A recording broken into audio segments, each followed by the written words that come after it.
Sabe o smartphone que está na mão de todo mundo? Ou aquele videogame favorito? Pois é, todo esse nosso mundo digital ele é construído em cima de uma ideia. Uma ideia super fundamental, a capacidade de tomar decisões. Tá, mas como é que isso acontece na prática?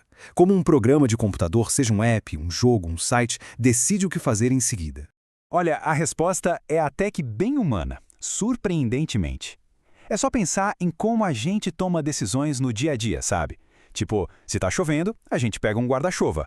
Se um jogador perde todas as vidas, game over, o jogo acaba. Essa lógica do se, então, é basicamente o coração da programação.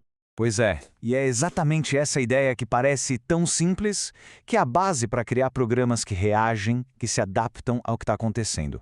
O nome técnico para isso, o nome chique, é estrutura condicional. Mas para simplificar, vamos pensar nisso como se fosse uma encruzilhada no código, sabe? O programa chega ali, olha para uma condição e, bom, ele decide se vai para a esquerda ou para a direita. Tudo depende se aquela condição é verdadeira ou falsa. É essa capacidade de escolher um caminho que dá, digamos, a inteligência para o software.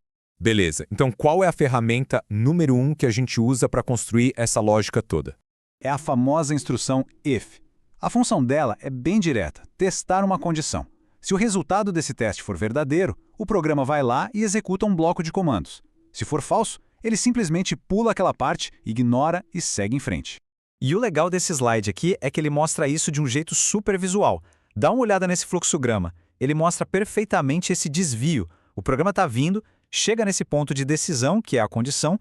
Se for verdade, ele segue por um caminho. Se for falso, pega o outro. É tipo uma bifurcação na estrada do código, literalmente. Só que a vida raramente é só preto no branco, né? Raramente tem só uma opção verdadeira. E se a condição der falso, o que acontece? Bom, é aí que entra o else. O else é o plano B. Ele oferece um caminho alternativo. É o senão da nossa lógica. Se a condição for verdadeira, faz isso. Se não, faz aquilo outro. Simples assim. Tá, mas e quando a gente tem mais de duas opções? Aí é que fica interessante. A gente pode ir encadeando essas condições, sabe? Criando mais e mais bifurcações nessa estrada para lidar com vários cenários diferentes. E o mais legal é que, mesmo que a sintaxe mude um pouco de uma linguagem de programação para outra, umas usam else if, outras elif, a ideia é a mesma, é universal, testar uma condição depois da outra. Algumas linguagens têm até uma estrutura especial, tipo um switch, para lidar com um monte de escolhas de uma vez só. Mas é aqui que a história começa a ficar um pouco complicada. Porque uma ferramenta poderosa como o if, se não for usada com cuidado, pode virar um problemão. É muito fácil exagerar na dose. Tem uma citação ótima do Guilherme Silveira, da Alura, que diz assim: aglomeradas de ifs aparecem com frequência e chegam até um aspecto engraçado. Infelizmente, essa sensação é falsa. E essa frase prepara o terreno perfeitamente para um problema muito, muito comum que a gente vai ver agora. E uau! Esse slide aqui mostra o problema na prática. O que a gente está vendo é uma função, uma única função, para calcular o bônus de um funcionário. Mas olha só para essa estrutura. É o que a gente chama de labirinto de ifs. Cada cargo novo, cada regrinha de negócio que aparece, vira mais uma camada. Um if, else if. Cara, é muito fácil se perder aí no meio. E quais são os perigos de um labirinto desses? Bom, primeiro, o código fica super instável. E, convenhamos, fica muito difícil de ler e entender. Pior ainda, se uma regra de negócio muda, tem que sair caçando cada if que usa essa regra para alterar. É uma receita perfeita para criar bugs. Ok, então, como a gente sai desse labirinto? Existe uma saída? Sim, existe. E, felizmente, é uma solução muito mais elegante. A solução se chama polimorfismo. É um nome meio assustador, mas a ideia é genial.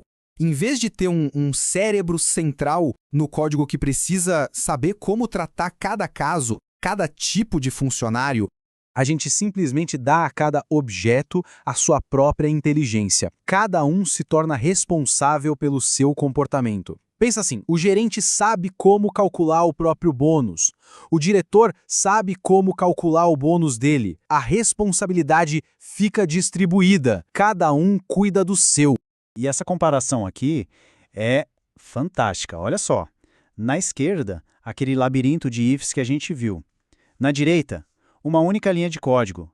funcionário.getBônus. Pronto. Toda aquela confusão, toda aquela complexidade simplesmente some. Mas como isso funciona? Parece mágica, né? É que a própria linguagem de programação, a tal da máquina virtual, ela se vira. Ela descobre qual é o método getBônus certo para chamar. Se o funcionário é um gerente, ela usa o método do gerente. Se é um diretor, usa o do diretor.